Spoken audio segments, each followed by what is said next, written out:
제가 몇 주 전에 물고기는 별로 중요하지 않다 이런 얘기 드렸는데요. 사실 물고기의 의미는 요나서에서 참 중요합니다. 근데 여러분 MC 보고서 보니까 아직도 나는 도저히 물고기 뱃속에서 요나가 3일 있었다는 게 정말 이해가 안 되고 안 믿어져요 이러신 분 여전히 계시더라고요. 그래서 아마도 그분들 생각할 때 목사님은 인문계니까 이런 게 믿어지지 우리처럼 이공계는 이런 게 안 믿어져요 하실 것 같아요.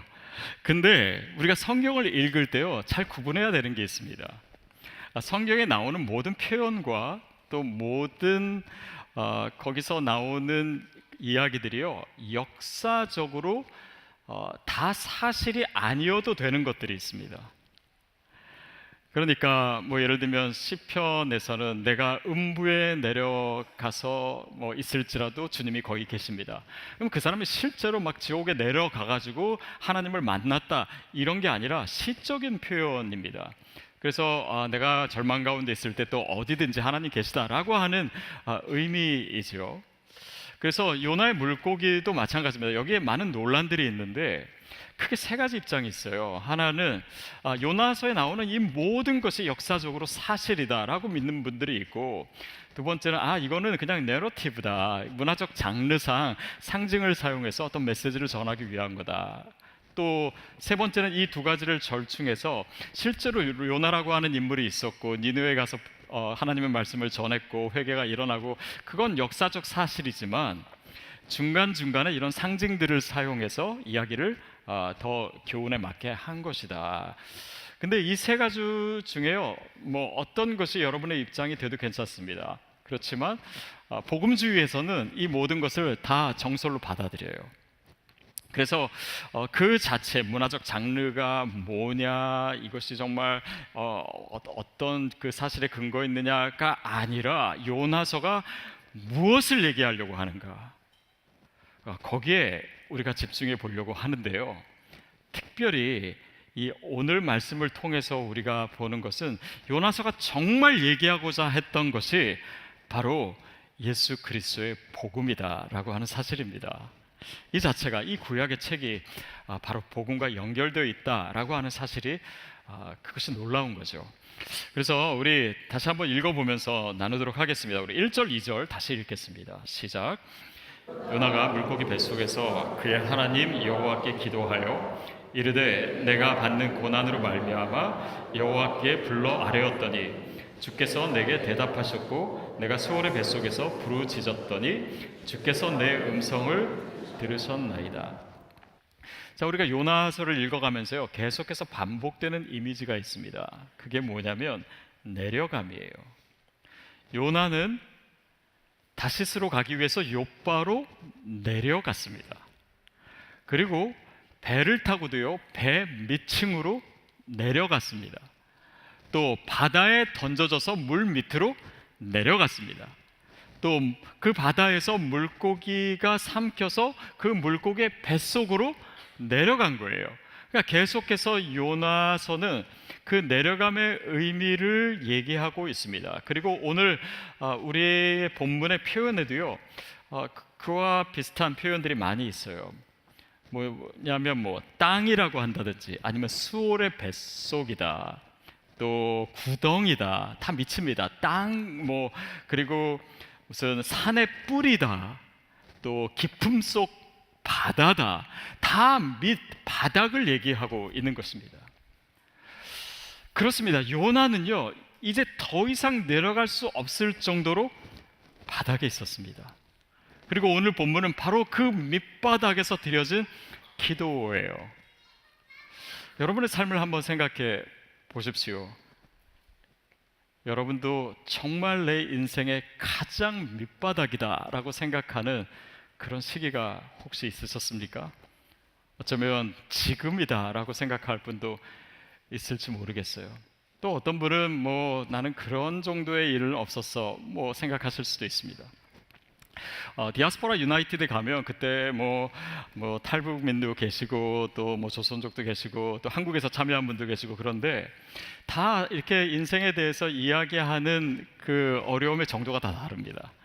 예를 들면 북한에서 오신 분들은 정말 내가 탈북하기 위해서 두만강을 헤엄쳐서 건너고 그러다가 자녀를 잃어버리고 또 남편이 죽기도 하고 진짜 엄청난 인생의 그런 힘든 시간을 얘기하시는 분도 있고, 또 어떤 분은 아무리 생각해도 뭐 그 정도의 고난은 없고 그냥 나는 학교 다닐 때 초등학교 때 성적이 떨어져 가지고 엄마한테 혼나고 뭐 이 정도 얘기하시는 분도 있어요.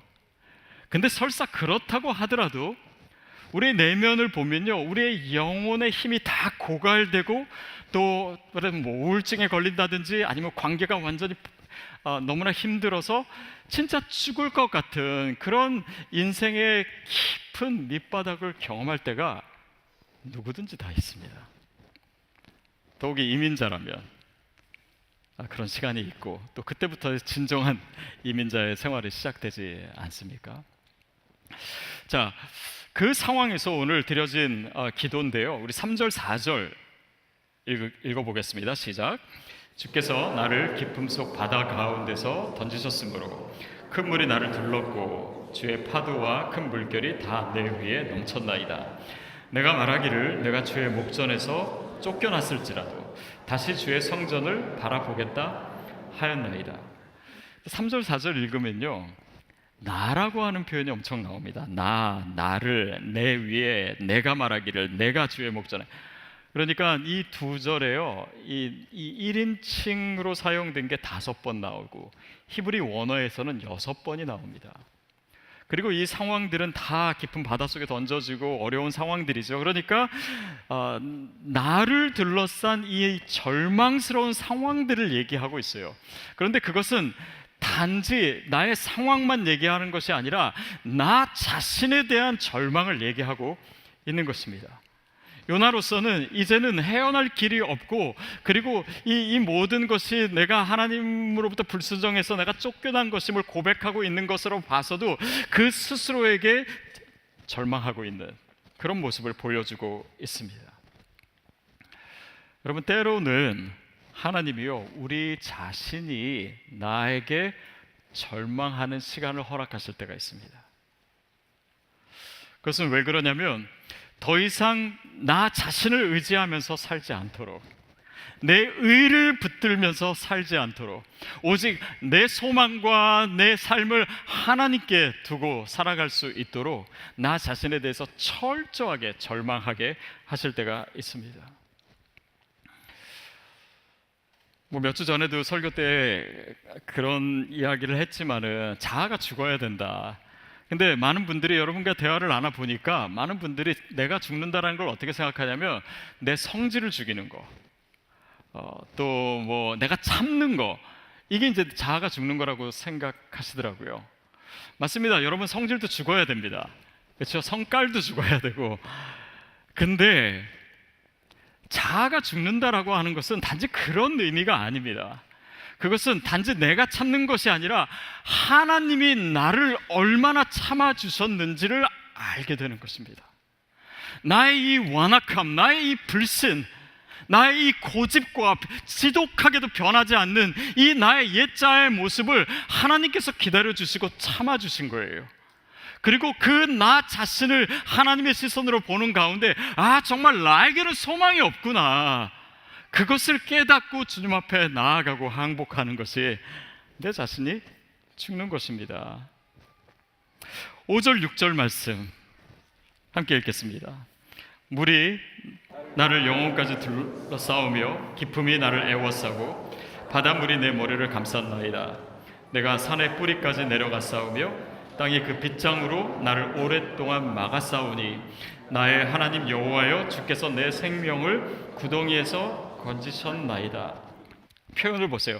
물이 나의 영혼까지 둘러싸우며 깊음이 나를 애워싸고 또 바닷풀이 내 머리를 감쓰고, 그러니까 이 온통 물과 바닷풀과, 그래서 내가 마치 거기에 완전히 사로잡혀 있는, 거기서 헤어날 수가 없는 그런 표현을 하고 있습니다.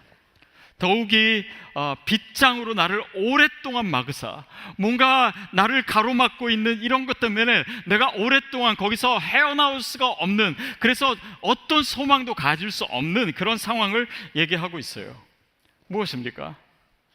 우리의 죄의 문제, 우리의 절망의 문제, 나의 죽음의 문제, 이 문제에 대해서는 인간이 아무리 발버둥 쳐도 아무리 노력해도 그것에 대한 해답을 찾을 수가 없습니다. 오직 복음을 대입해야지만 풀릴 수 있는 문제예요. 스스로 해결할 수 없는 것입니다. 복음은 인간이 완전한 바닥, 완전한 절망 상태에 있음을 인정할 때, 그때야 비로소 들리기 시작하는 것입니다. 그게 바로 성경이 얘기하는 거예요. 모든 사람이 죄를 범하였음에 하나님의 영광에 이르지 못하다니. 그러니까 우리가 이 죄의 문제를 스스로 해결하지 못하고 그분께 나아갈 수 없는 존재예요. 우리가 우리의 구원을 위해서, 이 죄의 문제를 해결하기 위해서 할 수 있는 것이 아무것도 없습니다. 그 죄의 삭은 사망이기 때문에 우리의 죽음의 문제, 우리의 영혼의 문제, 우리가 노력한다고, 우리가 선한 일을 한다고 거기에 무엇을 하나 더 할 수가 있겠습니까? 아무것도 할 수 없어요. 그 처절한 절망, 그 나에 대한 절대적인 절망 가운데 진정으로 복음이 꿈틀거리기 시작하는 것입니다. 그제서야 그 밑바닥에서 하나님의 사랑이, 하나님의 용서가, 하나님의 은혜가 깨달아지기 시작하는 것입니다. 보십시오. 하나님께서 우리를 구원하시기 위해서, 우리 죄의 문제를, 우리 절망의 문제를 해결하시기 위해서 아들을 주시지 않았다면 우리에게 어떻게 구원이 있을 수 있겠습니까? 예수 그리스도가 십자가에 달려 죽으시지 않으셨다면 우리가 어떻게 주님의 자녀가 될 수 있겠습니까? 살리시는 영이신 성령님께서 역사하시사 나를 변화시키지 않으셨다면 내가 어떻게 구원받은 자로 살아갈 수 있겠습니까? 그러니까 자신에 대한 철저한 절망이에요. 아무것도 할 수 없구나. 마치 큰 재해가 임하고 거기에 이재민들이 생기고, 그런데 그 상황에서 뭔가 할 수 있는 것은 아무것도 없고 오직 구조대가 오기만을 기다리는 것처럼, 내가 구조돼야 된다라고 하는 그런 소망 외에는 아무것도 가질 수 없는 그런 상황에서 이루어진 것이 구원이죠. 제가 왜 이재민 얘기를 하냐면, 저는 또 화산 얘기를 하고 싶지만 여러분이 그동안 너무 많이 들었기 때문에. 근데 그 상황에서 여러분 생각해 보세요. 아무것도 할 수가 없습니다. 내가 나를 구원하게 하기 위해서 우리가 할 수 있는 것은 아무것도 없습니다. 그것이 나 자신에 대한 절망이고 죄인된 인간의 실존이고 하나님 앞에서의 인간이에요. 자, 근데 요나는 그 기도 가운데 소망을 담아내고 있습니다. 그게 아까 읽은 4절 뒷부분인데요, 그 뒤에 뭐라고 써있냐면, 다시 주의 성전을 바라보겠다 하였나이다. 그러니까 내가 말하기를 내가 주의 목전에서 쫓겨났을지라도, 내가 불순종하고 내가 도망가고 그래서 쫓겨났을지라도 다시 주의 성전을 바라보겠다 하였나이다.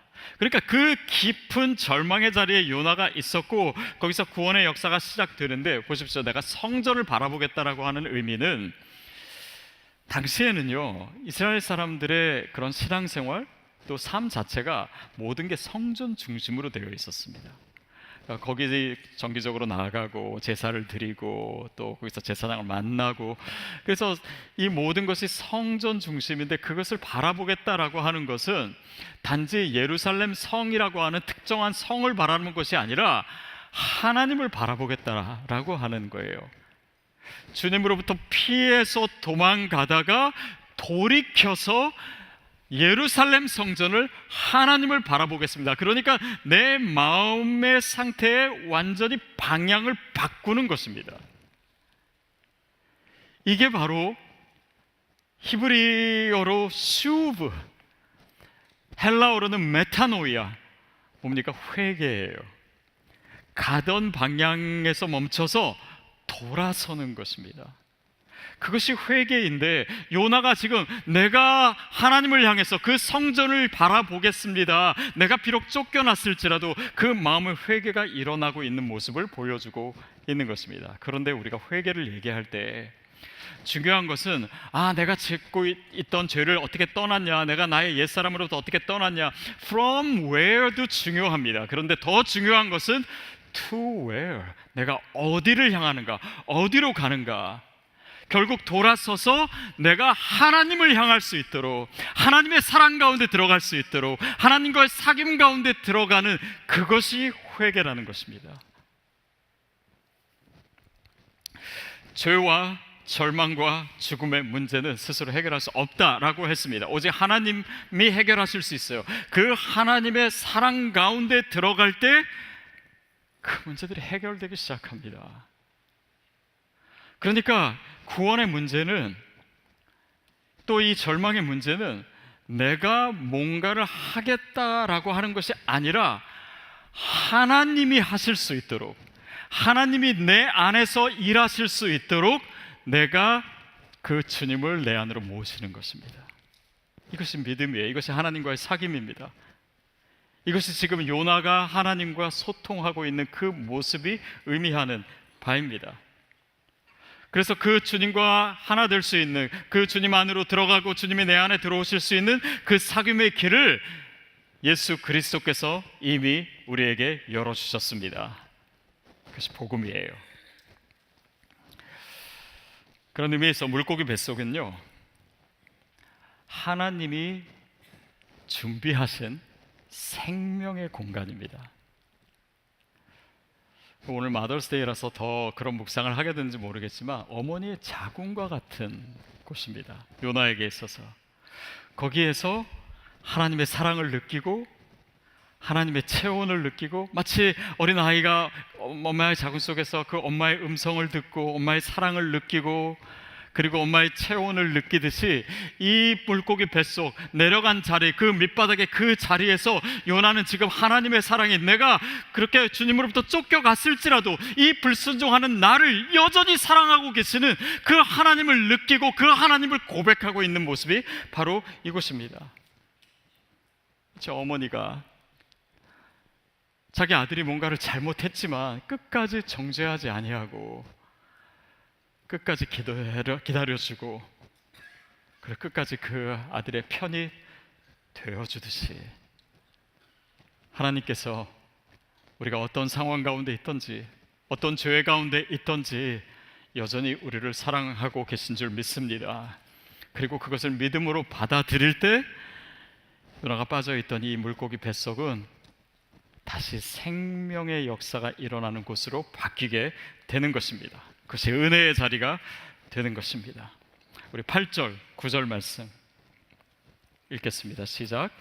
거짓되고 헛된 것을 숭상하는 모든 자는 자기에게 베푸신 은혜를 버렸사오나 나는 감사하는 목소리로 제사를 드리며 나의 소원을 주께 갖겠나이다. 구원은 여호와께 속하였나이다 하니라. 자, 8절에 가서요, 사실 요나서에서 가장 핵심적인 단어가 나옵니다. 그게 바로 은혜라고 하는 단어예요. 헤세드라고 하는 히브리어입니다. 실패하지 않는 사랑, 언약 관계에 있는 사랑, 내가 결코 너를 포기하지 않겠다라고 하는 그 헤세드의 사랑의 단어가 8절에 나오는데, 이 문맥을 보면 거짓되고 헛된 것을 숭상하는 모든 자는 자기에게 베푸시는 은혜를 버렸사오나, 그러니까 이방인들이 하나님의 은혜를 거부한, 받아들이지 못하는 그런 것을 얘기하고, 9절에서는 그러나 나는, 이방인들은 하나님의 은혜를 그렇게 거절하지만 나는, 요나는 감사하는 목소리를 주께 제사를 드리며 나의 소원을 주께 갖고, 이렇게 얘기를 해요. 그러니까 이걸 봐서요, 사실 요나는 지금 하나님의 은혜를 아직 이 시점에서 다 이해한 것 같지는 않습니다. 그렇지만 지금 이 상황 속에서 하나님께서 요나에게 네가 그렇게 불순종했음에도 불구하고 요나로 하여금 너의 실패와 절망을 통해서 너처럼, 자신처럼 불순종하는 자에게 베푸시는 은혜에 대해서 요나에게 말씀하고 계신 거예요. 그것을 요나가 깨닫기를 원하시는 것입니다. 하나님의 은혜는 뭔가 자격이 있는 사람들이 받는 그런 보상이 아니라, 요나 너처럼 자격이 없는 자들이 받는 일방적인 사랑이구나, 그것을 요나가 깨닫기를 원하시는 거예요. 요나는 지금 이 상황에서도 이방인들이, 특별히 이 포악한 아수르 백성들이 하나님의 헤세드의 대상이 될 거라는 생각 자체를, 그런 상상도 하지 못하고 있습니다. 그런데 그 상상할 수 없는 하나님의 사랑이 지금 요나의 이 절망적인 상황 속에서 하나님으로부터 멀어지고 도망가고 떠나 있고 불순종했던 요나에게 주어지고 있음을 요나가 지금 체험하고 있는 것입니다.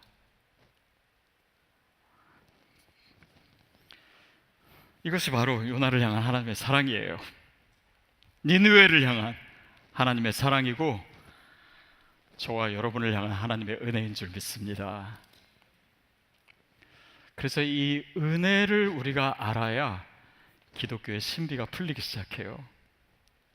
이 은혜를 알아야 복음을 알게 됩니다. 이 은혜가 정말 무엇인지를 알아야지 내가 지금 밑바닥에 있는 이 상황이 해석되기 시작합니다. 그제서야 요나는 이렇게 고백합니다. 구원은 여호와께 속하였나이다. 그렇지. 이 구원은 우리가 하는 게 아니지, 내가 하는 게 아니지, 인간의 노력으로 선행으로 하는 것이 아니지, 하나님이 전적으로 주신 은혜지. 하나님은 하나님 파트를 하시고 나는 내 파트를 하고 그렇게 해서 하는 것이 아니라 나로서는 어떤 것도 소망할 수 없고 나는 죄인이고 나는 불순종하고 나는 밑바닥에 있지만 하나님이 일방적으로 그 절망의 자리까지 찾아오셔서 손을 내미시고 그 일방적으로 나에게 주어진 사랑에 대한 반응이 우리의 믿음인 것입니다. 우리의 회개조차도 우리의 업적이 될 수 없는 이유가 바로 거기에 있습니다. 많은 분들이 아직도 구원의 확신을 가지지 못한다고 얘기하는 분이 있어요. 근데 그 이유는 딱 한 가지입니다. 뭐냐면 그 구원의 확신의 근거를 여전히 나에게서 찾고 있기 때문이에요. 나의 행동에서, 아니면 내가 뭐 방언을 해야지만, 나에게 어떤 뭐 기적이 있어야지만, 뭔가 내가 신비한 체험을 해야지만, 아니면 내가 더 온전해져야지만 구원이 임한 것이, 이 구원은 전적으로 하나님께 속한 것입니다. 그 확신은 하나님이 내 삶에 무슨 일을 하셨는가에 근거한 것이지 내가 무엇을 했느냐에 근거한 것이 아니에요. 요나는 바로 그 은혜를, 그 구원의 진정한 의미를 깨닫고 구원은 여호와께 속하였습니다, 그렇게 고백한 것입니다. 근데 여기서 구원이라고 했을 때 그 구원의 히브리 단어가요, 예수야라고 하는 것입니다. 예수야. 예수아라고 하는 이 단어는 예수아입니다. 예수아. 이 단어는 천사가 마리아에게 나타나서 네가 아들을 낳으리니 그 이름을 예수라 하라. 그 예수의 히브리 발음이 예수야예요. 그러니까 우리가 의미상으로 생각해 볼 수 있는 것은 요나의 이 절망적인 상황에서 드려진 기도의 마지막 구절, 그 마지막 스테이트먼트에 예수님의 이름이 들어가는 것입니다. 의미상으로.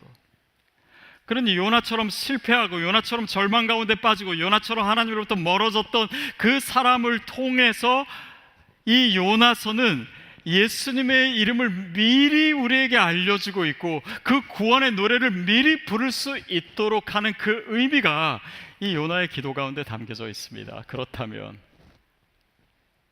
저와 여러분을 통해서도 하나님께서는 예수 그리스도의 이름을 그렇게 증거하실 줄 믿습니다. 이 구원의 노래를 부를 수 있도록 내 삶을 사용하기를 원하시는 거예요. 그것이 바로 오늘 우리가 요나서를 읽고 있는 이유입니다. 10절 말씀 함께 읽겠습니다. 여호와께서 그 물고기에게 말씀하시매 요나를 육지에 토하니라. 요나가 들이대어 물 밖으로 나왔습니다. 물고기 뱃속에서 나왔어요. 이것은 단지 요나가 살게 되었다라고 하는 의미를 넘어서 요나가 새로운 삶을 살게 된다라고 하는 의미를 동시에 가집니다. 결국 물고기 뱃속은 단지 절망의 자리가 아니라 새로운 생명이 잉태되는 자궁과 같은 곳이었습니다. 하나님이 요나의 새로운 삶을 준비하시는 곳이었어요. 그 죽음의 냄새가 물씬 나는 그런 절망의 자리에서 하나님은 요나를 위해서 그의 새로운 삶을, 새로운 생명을 이미 준비하고 계셨던 것입니다. 그렇다면 그렇다면 요나의 죽음의 입구 같은 이 물고기 뱃속에서 다시 태어난 것처럼 우리의 이 바닥 같은 현실도 다시 우리가 태어나는 재탄생의 공간이 될 수 있습니다. 그렇다면 우리가 처한 이 밑바닥의 상황도 어머니의 자궁 같은 하나님의 사랑을 체험하고 하나님의 음성을 듣고 주님의 그 따뜻한 은혜를 경험하는 바로 내 인생의 가장 아름다운 출발점이 될 수 있습니다. 사랑하는 여러분, 하나님은요 그 요나에게 보내셨던 그 은혜의 물결을 지금도 우리에게 보내고 계십니다. 요나를 용서하셨어요. 그리고 니느웨 백성도 사랑하셨습니다. 그 하나님이 저와 여러분에게 계속해서 그 은혜의 물결을 내보내고 계시고, 다시금 내 인생이 정말 하나님을 바라보며 새롭게 태어난 인생 되기를, 진정 주님의 자녀로 살아가기를, 이 은혜를 우리가 마음껏 경험하고 그 은혜를 이 세상 가운데 나타내는 그런 자가 되기를 원하십니다. 그 하나님의 초청에 여러분 우리 믿음으로 응답하실 수 있기를, 우리의 삶으로 반응할 수 있게 되기를 주님의 이름으로 축복합니다.